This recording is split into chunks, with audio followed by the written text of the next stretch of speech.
Welcome back, listeners. I'm Robin Black, and this is It's All About Healing podcast. In today's episode, blessed and highly favored with my cousin, Dana Daniels. Dana is going to tell us today about his journey with congestive heart failure and as well as receiving transplants. Dana, tell us a little bit about your story and tell us how you're doing today. What's up, cousin? How are you doing today? I'm doing well. Well, thank you for having me on your podcast. You're very welcome. Um, my journey is very interesting. I started off in March of 2008. I thought I had pneumonia and some other things. We could not figure it out. Doctors had me coming back, and then ultimately I couldn't stop coughing, and I went to St. Vincent for the ER room. After I got in the ER room, they told me that a couple of days later that I had congestive heart failure. So I've been dealing with it since March of 2008. Mhm. Just medicated with my doctors in the fellowship program at St. Vincent from 2008 through 2014. It was just medication, get the medication, continue to go to work, do everything. I'd have some ups and some downs, but then around 2016, things started taking a turn for the worse, and my ejection fraction started dropping, which is your heart pumping. The ejection fraction started drop from below 40%, and tried a couple conversions, some other things to get my heart back in the right place. But it was diagnosed that I had a cardiomyopathy, and my doctors told me that I needed a heart transplant. So, um, but before that, in 2019, when my ejection fraction dropped to below 15%, I had a major surgery, my first major surgery, which was a left ventricular assist device, which is called an LVAD, Mhm. and that was a amazing time in March of November 2019. Um, it's my first open heart surgery, and they told me that I needed this left ventricular assist device, or I wouldn't be here. So um, I had to contemplate it. Obviously, I took the decision to take that, and had the surgery in November of 2019, which was my first open heart surgery. And I actually had two ventricular assist device for a week because my heart was so weak. Mhm. I had a right ventricular assist device and a left ventricular assist device while I was in the hospital for a week. Mhm. Luckily, I only had to have one. I had the right ventricular assist device removed, which is called RVAD. Had that removed, then stayed in the hospital for probably 47 days. Actually, it was 47 days. Recovered. Um, Went to physical rehab and was on the heart transplant list. Mhm. Once I was on the heart transplant list, that took many things to get to the heart transplant list. You got to take a lot of tests. You have to get evaluated to be on the list. They don't just give hearts away. So I Right. went through that whole process ultimately, and the LVAD is what's called a bridge to transplant. So as a bridge to transplant, I had that for a year and a half, waiting by the phone, hoping to get a heart transplant. Things were going well with the LVAD. I was able to move more. My fluids were down, but I still was not like how I used to be before 2008, 2010. Yeah. Still not the same person, but was improved. Mhm. Ultimately, the LVAD stopped working in about March of 2021. Things were going bad with that for me. So we were trying to figure out what medications would work. I was retaining fluids, things like that. And ultimately, in June of 2021, they said, "Hey, you got to stay here until you get a new heart."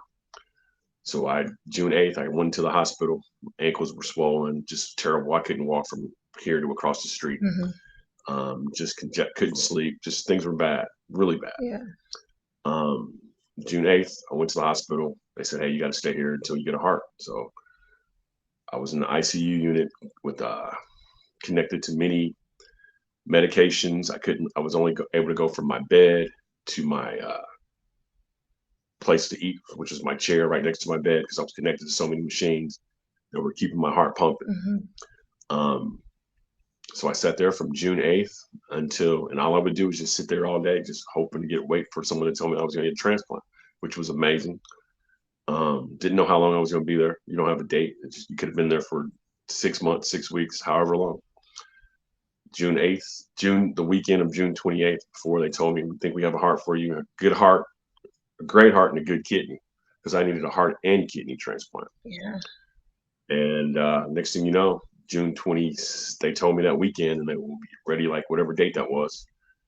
And that weekend, which was the 28th, 29th, I believe, of 2021, first surgery was a heart surgery. Yeah. And that was like 9 hours, 12 hours, which took, they said, 8 hours or more just to take all the things out with my artificial heart. Because when I had an artificial heart, it was two batteries and a machine that was connected to my heart that spun like 5,000 times a minute Yeah. to spin the blood to let it flow. So after I had a heart surgery on the 28th, I was still out. The next day, I had a kidney transplant. Hmm. I think I woke up like July 4th or 5th, Hmm. which was amazing. And I definitely had some amazing dreams and times while I was hallucinating, coming through the surgery and coming off the medications. After that, I went to rehab. I stayed in the hospital from June 28th through August, probably 12th. I stayed at St. Vincent's for probably 6 weeks or more. And then I went to rehab center, which helped me bring me back to life at the rehab of Indiana.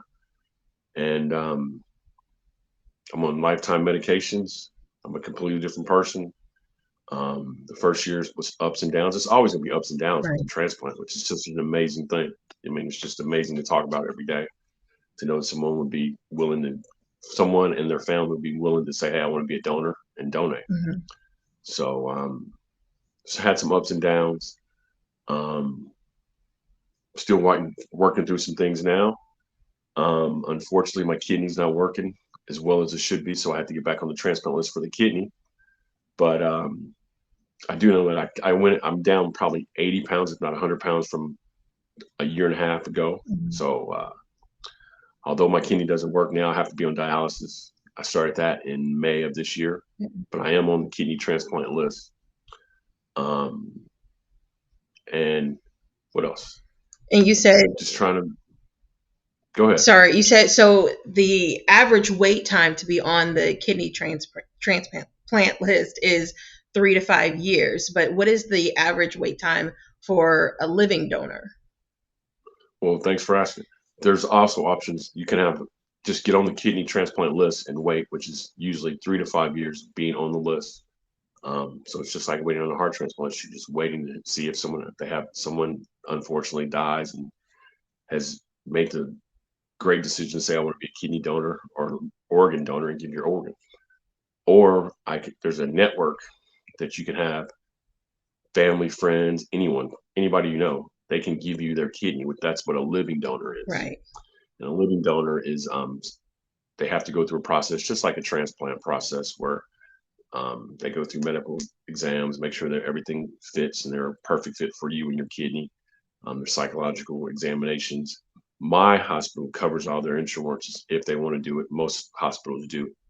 And if you're blessed to be able to have someone who can willing to make that sacrifice to give one of their kidneys away to you, then you can set a date with the hospital and say, hey, we want to do this on this date.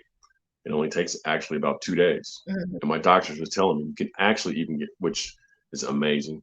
There's a possibility that you could get a baby's kidney, and after the first 3 days, if it works, then you're going to have a good kidney. So Wow. yeah, it's amazing. Um, so also with the kidney donor, you don't have to actually be a match to the person that you give the kidney to. They have a network Hmm. where if someone wants to give me a kidney, they can give to a pool of kidneys where if they went through the process and said they wanted to be a kidney donor, they could, if their kidney didn't match mine, they could put it into a pool of other donors, and I could receive a kidney from someone's who also had a friend or someone who didn't match but gave their kidney, which just opens the pool. Hmm. So it's an amazing process, and just I've already been through a heart transplant and a kidney transplant, so I'm just still know that I'm blessed and highly favored, and things will work out. Absolutely. And you seem like you're in good spirits. So how has this been, as far as a mental toll on you throughout this entire process? How has that been? It's been amazing. Hmm. It was tough when I was in 2008. When I was, practicing law, running my own business, running the streets a little, doing my thing. Yeah. Everything was cool. I'm 51 now, so I was 30 something, 40, whatever. Yeah. And you don't expect to think you're going to need to have discussions about having congestive heart failure when you're golfing, playing ball, doing things, hanging out, running a law practice. So from 2008 to 2014, I was a tough patient. Yeah. I didn't follow all the things that my doctors told me to do. Mhm. I took the medications until I needed to. If I felt better, I would stop taking the medication. So I had to learn how to comply, Yeah. right? And one of my friends from my church, Sharon Wells, sister Mother Wells, told me, reminded me of a song about letting go and letting God. So at my first time when I had to get the LVAD, my first the big surgery, that's when I first realized I needed to let go and let God run everything. Yeah. And I couldn't do anything. I had no control. And once I figured that out and understood that, everything has been a lot easier on me from that day, from that time on. Wow. That's amazing to hear that. And what's it Man, it been? changed my life. Yeah, what's this journey been like as far as the hospital staff and with your family and friends? What's that been like? Has that circle just definitely grew significantly, or what's that been like? Significant growth. Hospital employees are heroes. Yeah. They don't wear capes, but they're definitely heroes. And like I said, first when I first started off, I would go back and forth. I would bump heads with my doctors, and I thought I had all the answers, Yeah. and they told me last year at one of our reunion walks that you thought you had all the answers. You thought I could bring my law practice into um, this medical field. You can't. You have to listen to them and let go and comply and do what they say because it's such a gift to receive a heart and go through the process. If you just trust them, everything will work out for you. And it was tough. So I've changed a lot, Yeah. learning a lot. I started trying to be mindful, which was helpful for me. A few years, like about 2014, I started studying mindfulness and things like that, Mhm. which has helped me calm down and meditate. Yeah. So through meditation and mindfulness and the power of seeing all these doctors and all these nurses, amazing people, be so willing to assist, it helped me get through everything. And my family, my mother, my brother, my family, aren't you, everyone in I've got a large family. So, Yeah. a lot of prayer warriors, and a lot of prayer warriors too. So Yeah. it's just been an interesting journey and, it's changed my life. Yeah. And what exactly is the reunion walk? What do you do during that? Um, it happened in October was my first one this year. Hmm. Um, Donors, the Indiana National Donor Association, Donate Indiana, Hmm. has a walk, and it was October this year, downtown Indianapolis, IUPUI's campus, where they honor living donors, Oh, donor recipients like myself, and it's a fundraiser to help people. There's a number of things in that donor network that they can do, helping donors tell their story, their testimony, possibly meet living the families of the donor yeah. who gave the heart. Excuse me. Um, they have scholarship programs for kids who possibly had to received a donor's heart or eye or whatever else there were organ, and it's just a fellowship. So my doctors were there, my nurses were there. It's a great fellowship to see all the progress that I had gone through, Hmm. and also to just thank them again. So I'll be there next year. I raised like the most money, which was like raised like $4,500 last year, Hmm. and over just like 3 weeks time. So this year, I hope to surpass that amount of raising money for the donor network of Indiana. Wow. I never even knew about that. That's very interesting. And That's the thing about organ donation. You don't talk about it. You don't. It's not something you talk about until you have to talk. Until you need to talk about it. right. There's a lot of things out there. Interesting. Man. So are you in communication with your donor's family? Not yet. Okay. Not yet. And so there's a Yeah, process to working on that it. as well. Yeah, there's a process that you have to do, and hopefully soon we will be in contact.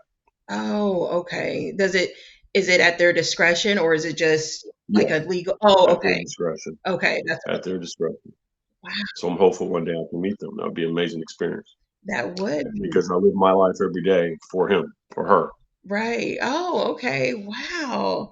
Dana, I did not know that. That is such an amazing story. And so you actually had an artificial heart. So when you had this artificial heart, was your heart still there, or was it just strictly the machine? Your heart is still there. Okay, that's what. There's a yeah, it's amazing. It's like there's a spinning device. That's my heart's cracked. You get an open heart surgery. So I had the crack all the way down. My first open heart surgery. They put a machine. It's a device that's connected to your heart Mhm. that helps your heart um, circulate the blood. So it spins like 5,000 seconds, whatever, a minute. It spins all. So you get in. If you touch my heart, if you let, you could hear it. It just hums like a humming sound. Yeah. It just hums constantly. And there's also two batteries that are connected to me. Hmm.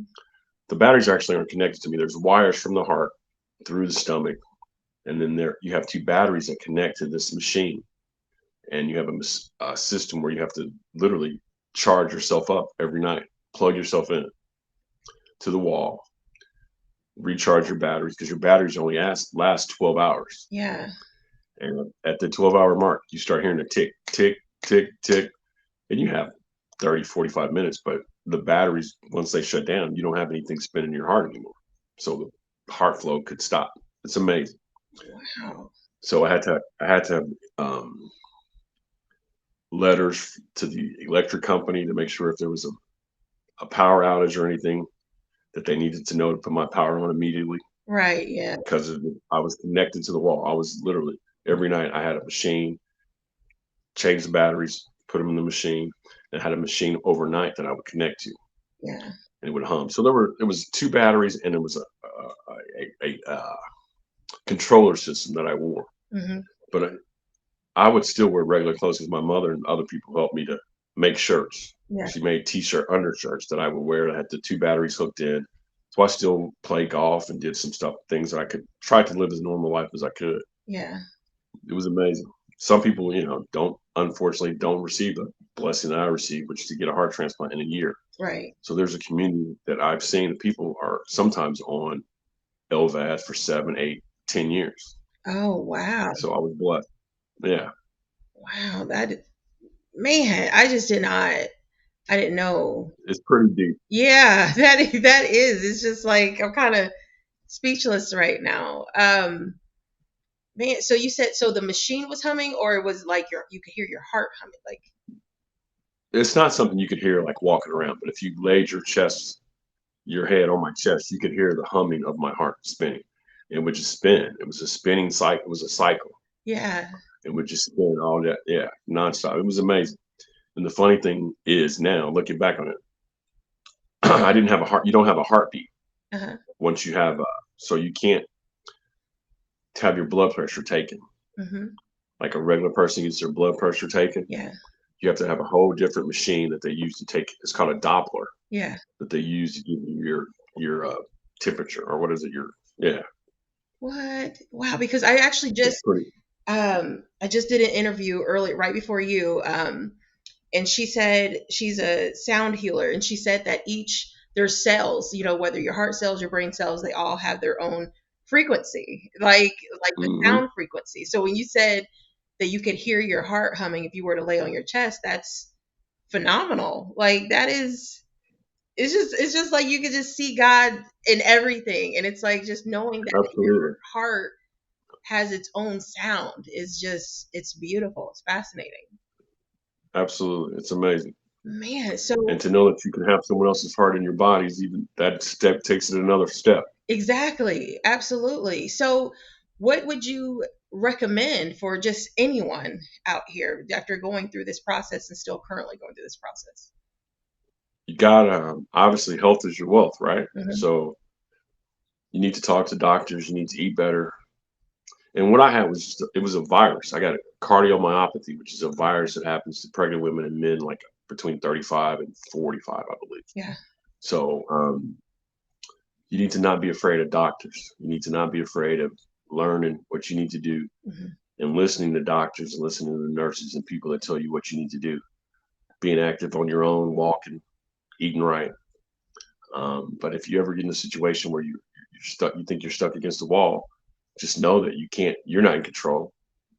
These doctors, these nurses, medical providers know what they're doing. You need to listen to them, and like I said, you need to let go and let God, or whatever your spiritual guide is, to let you get to the other side, Yeah, because it's a journey, and you start on it's dark. It can get dark, but it will absolutely. always get better. I like that. I like that. Thank you so much, Dana. No problem. I greatly, greatly appreciate that. Did you have anything else to add? Yeah, Okay. I think people need to. I want people, not I think I need and want people to become registered donors. Uh-huh. So you can register at your Department of Motor Vehicles. Hmm. I think you can register on your iPhone, which you can. There's an app on your iPhone that lets you register. But I'm a living witness, a living walking testimony of the power of organ donation. Yeah. So, once we're out of here, our parts can help other people keep moving along Yeah. and go to birthday parties, go to reunions like we just had, Yeah. laugh and continue to do the things they want to do. So, organ donation is something that's important. And specifically for myself, for the kidney donor aspect, um, if anyone's interested in being a living donor for a kidney, Hmm. they can contact me directly, or and I'll give them all that information. So that's Absolutely. where we're at. And wait, like, did you want to give your Facebook information? That way they Yeah, know. I'm sorry. My Instagram is ddane456. Facebook is Dana Daniels, and I think we can go. Email is ddane456@gmail.com. Okay. I think those three things will get us there. Absolutely. And I'm going to actually add that in the description box as well. But is there anything else? No, I'm just glad you called me and asked me to come on. No problem. I Thank you appreciate it. so much, cousin. I'm so glad I finally got No to talk problem. to you about this journey. Yep, still going on. Yeah, yeah. Well, thank you, everyone. Again, this is Robin Black with It's All About Healing podcast, and today's guest, Dana Daniels. So thank you so much, everyone. Stay blessed.